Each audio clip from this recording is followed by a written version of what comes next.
이호성 방통위원장이 임명됐거든요. 네. 인사청문 보고서 채택을 야당이 계속해서 반대했었는데 대통령이 휴가 중에 임명을 했습니다. 이호성 방통위원장을 야당이 끝끝내 반대한 이유는 뭐라고 보십니까? 그거야 뭐 이호성 방통위원장이 방송 정상화에 대한 신념과 실행력이 있는 분이거든요. 그만큼 무서워하고 있다. 네, 이분이 무서운 분입니다, 사실은. 구석구석 잘 아시고요.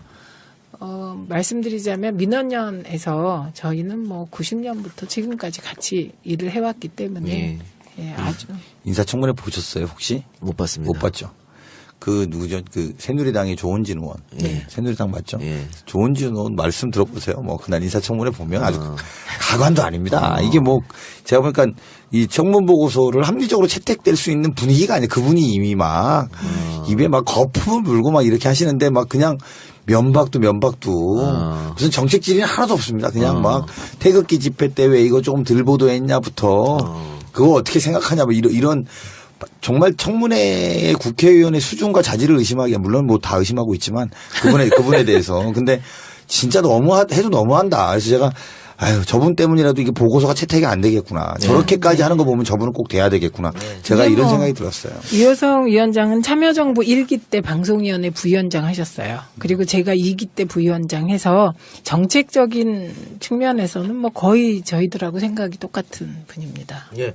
그러니까 많은 분들이 이제 이호성 방통위원장한테 기대하는 게 있는데 네. 특히 이제 KBS, MBC 문제입니다. 지금 MBC 사원들도 계속해서 지금 사장 출퇴근할 때 이제 피켓 시위 하고 있고요. KBS도 아마 지금 대규모 집회가 또 예정돼 있습니다. 그리고 제작진들 다 뭐 제작 거부 투쟁도 벌이고 있는데 결국은 그 고대영이나 김장겸이 안 나간다고 버티면 방법이 없는 거 아니냐 이런 또 회의론이 있는데 방통위원장이 이분이 이호성이 들어오면서 MBC나 KBS 문제를 어떻게 조금 해결할 수 있는 방법은 있습니까? 근데 저는 거듭 말씀드립니다만 법과 원칙에 따라 가면 해결이 되게 돼 있습니다. 그래서 그 해결이라는 게 방송법만 있는 게 아니고요. 노동법도 있고요. 그다음에 방통위원회가 가지고 있는 가장 큰 권한이 제어가 권한입니다. 근데 11월부터 지상파 제어가가 시작돼요. 그래서 이제 제가 국정기획위원회에 있을 때 그 제어가 관련돼서 진행된 상황을 다 점검하고요. 그리고 제어가 심사 계획까지 저희가 다 살펴보았습니다. 그리고 그게 꼼꼼하게 잘 준비가 되어 있더라고요. 공정하게. 근데 그런 것들을 이호성 방통위원장이 좀 더 이제 꼼꼼하게 보고 그리고 거기 보면 지난 시기 노사관계 그런 게 다 배점이 되어 있습니다. 그래서 저는 이게 제대로 제어가 심사가 되면 뭔가 되지 않을까요? 되지 않을까? 자리에서 내려올 분들은 알아서 내려와야죠. 그러니까 너무해요. 제가 그 모 KBS 인사한테 들었는데 얼마 전까지 정권 바뀌기 전까지는 보도 삭제, 지침, 이렇게 오다 베이스로 이렇게 쫙 내려가다가 최근에는 납작 엎드렸다는 거예요. 지도부가. 네. KBS 지도부 납작 엎드려서 내가 널 기분 나쁘게 했다면 미안해. 뭐 이런 식으로 나온다는 거예요.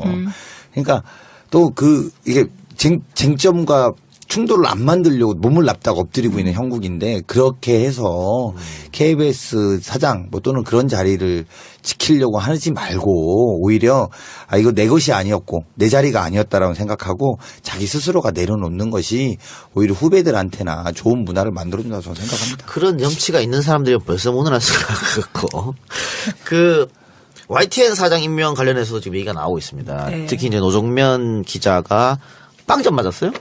하여간 진짜 깝깝한 분들이세요. 사장 추천위원회를 만들면 그래도 언론계에서 좀 저 사람이 추천위원을 하면 괜찮은 사람들로 구성을 해야 될 거 아닙니까? 추천부터 제대로 안 한 거예요. 그리고 짰다는 걸 누구나 알게 빵점 주고 똑같이.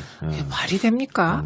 그래서 저는 뭐 해직 기자가 꼭 사장이 돼야 된다는 생각도 없는 사람이고 또 그렇다 해직 기자라서 안 된다 이것도 안 그렇죠. 되는 건데 그러니까 일괄적으로 비토하면 안 되는 거죠. 그 사장 추천위원회 세 분은 해직 기자는 안 된다는 고정관념이 있는 분들이니까 사추위부터 빨리 다시 구성해야 되지 않을까요? 이런 거죠. 이게 사장 추천위원회를 만드는 이유가 뭘까요? 기본적으로 공개적이고 또 그렇죠. 투명하게 하자. 그렇죠. 그런 거잖아요. 그리고 공정하게 하자는 거잖아요. 근데 여기 제가 보면 공정은 뭐 가치 판단이라고 제가 100번 양보해서 빼주고 공개도 했어요. 근데 이게 투명하지 않은 거예요. 결국은. 그러니까 그러니까 그 사장 추천위원회의 본 취지가 공개성, 투명성, 공정성이라면 공정에 대해서는 같이 판단이니까 좀 물러나 준다 이거예요, 제가. 근데 투명하지 않게 노정면 빵점은 뭡니까? 그러니까 지금 보면 한전, 한국마사회, 인삼공사 이렇게 다 이제 YTN 지분을 갖고 있어서 그 심사에 참여하는 거잖아요. 근데 심사에 참여할 때 네. 그 언론계 인사를 보통 해요. 아니면 시민사회를 하거든요. 법조계를 하거나. 근데 그렇게 들어가면 어떻게 합니까? 일부 직접 들어갔대요. 직접 들어갔죠. 근데 그건 말이 돼요? 이 사람들이 박근혜 정권 때 임명한 사장들이기 그쵸. 때문에 비토를 했다는 얘기도 그렇죠. 있고. 네. 그리고 일단 해직 기자라는 존재에 대해서 그분들은 극혐인가 보죠. 뭐. 극혐. 너무 기분 나빠요. 그 일부에서는 또 청와대에서 노정면을 비토한 거 아니야 이런 얘기도 있던데. 그 말도 안 되는 얘기죠. 그렇게 아유. 그건 노정면 그 기자가 어디 인터뷰하는 거 제가 들었어요. 그렇게까지 마타도를 했다는 거죠. 네. 이분들이 마치 사장추천위원회가 청와대의 생각대로 움직여주고 있는 거라는 식으로 그게 그렇게 몰고 갔다. 그렇게 몰고 갔다는 건 노정면 기자가 그 이야기를 해요. 그래요. 문재인 정부는요 방송 문제에 관한 한은 법과 원칙에 따라서만 움직인다. 다른 건 아니고. 네. 그래요. 알겠습니다. 어쨌든 방송이 빨리 정상화가 되어야지. 근데 이호성 방통위원장이 종편의 수가 너무 많다 뭐 이런 얘기도 했었는데 그럼 방통위원장이 혼자 할 수 있는 일은 아닌 거 아닙니까? 저 인식은요 참여정부 때 방송위원회가 종편을 도입할 경우 몇 개가 이제 살아남을 건가 예. 광고를 고려할 때 그 2개였어요. 그런데 4개를 했잖아요. 정치적인 목적으로. 그래서 방송 생태계가 교란됐다는 인식을 가지고 계시고 그건 맞는 거죠. 근데 이런 인식을 갖고 위원장을 하시는 거지. 그럼 뭐 이런 인식도 없이 하면 오히려 현안을 모른다고 할 텐데. 네. 현재 그럼 시장에 아주 대한 구체적으로. 본인 기준을 갖고 예. 방통위원장이 되면 어떻게 하실 겁니까? 방송 종편이 많나요, 적나요? 제가 볼 땐 많습니다. 기준 이렇습니다. 이런 이야기는 해야 소신이 있는 거죠. 그렇죠. 종편 특혜 같은 건 어떻게 회수할 수 있습니까? 그런 것들은? 종편 특혜를 검토하겠다는 거잖아요. 네. 검토해서 특히 그 채널 배정 문제 같은 거는 예. 최시중 전 방통위원장이 SO를 압박해서 종편들에게 황금 채널을 줬다는 거 아닙니까? 그래서 이 채널 배정은 아주 자유롭게 하겠다는 거 아닙니까?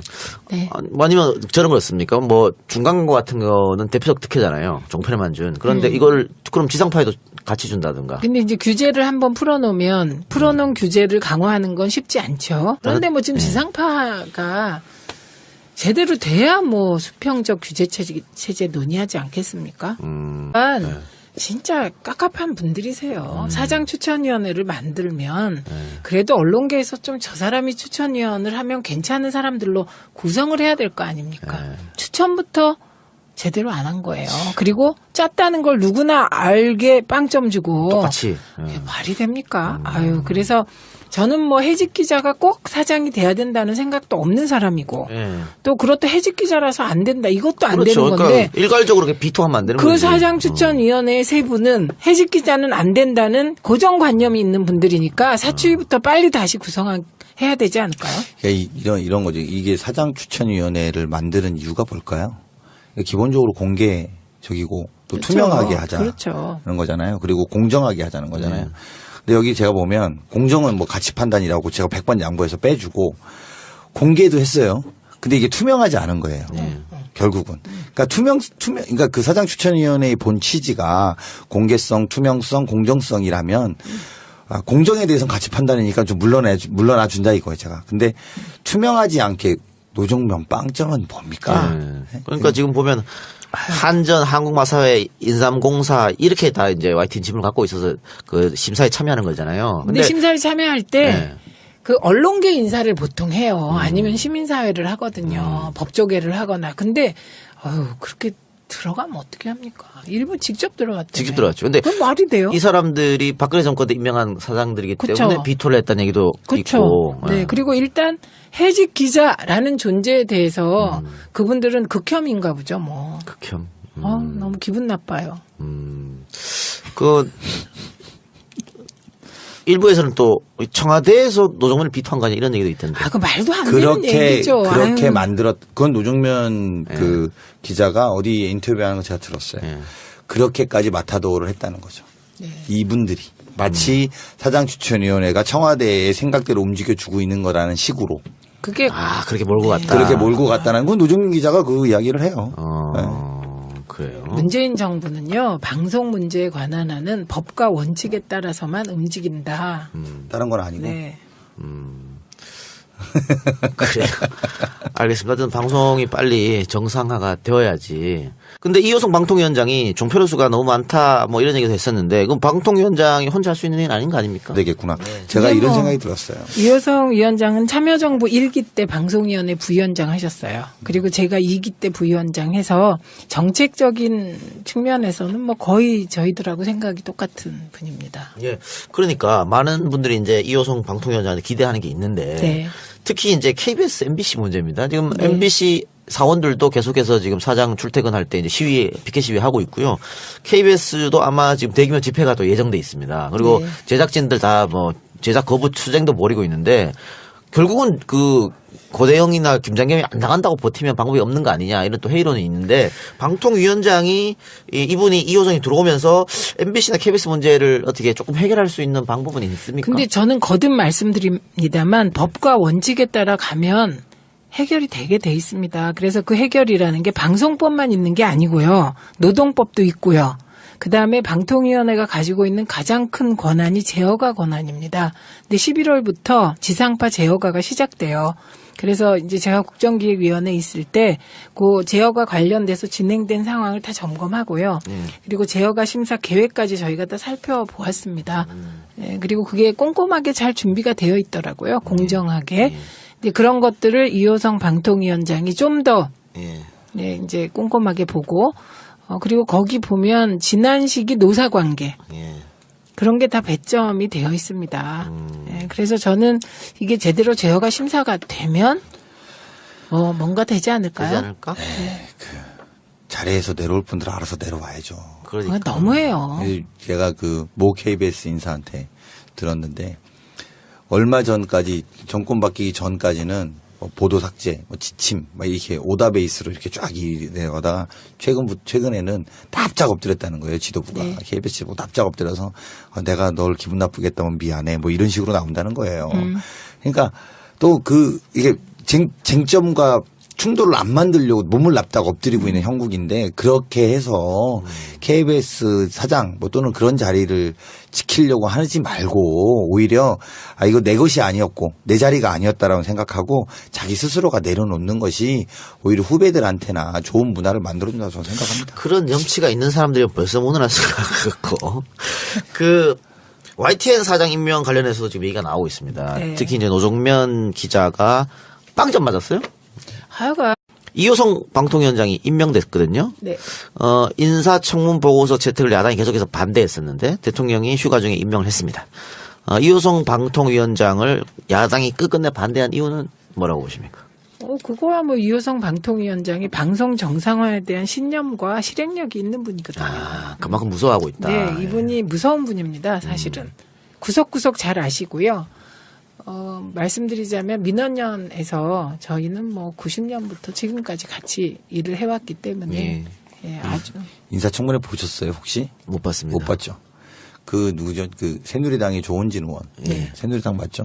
조원진 의원 말씀 들어보세요. 뭐 그날 인사청문회 보면 아주 가관도 아닙니다. 이게 뭐 제가 보니까 이 청문 보고서를 합리적으로 채택될 수 있는 분위기가 아니에요. 그분이 이미 막 입에 막 거품을 물고 막 이렇게 하시는데 막 그냥 면박도 무슨 정책 질의는 하나도 없습니다. 그냥 막 태극기 집회 때 왜 이거 조금 들 보도했냐부터 그거 어떻게 생각하냐 뭐 이런 정말 청문회의 국회의원의 수준과 자질을 의심하기가 물론 뭐 다 의심하고 있지만 그분에 대해서 근데 진짜 해도 너무한다. 그래서 제가 저분 때문이라도 이게 보고서가 채택이 안 되겠구나. 저렇게까지 하는 거 보면 저분은 꼭 돼야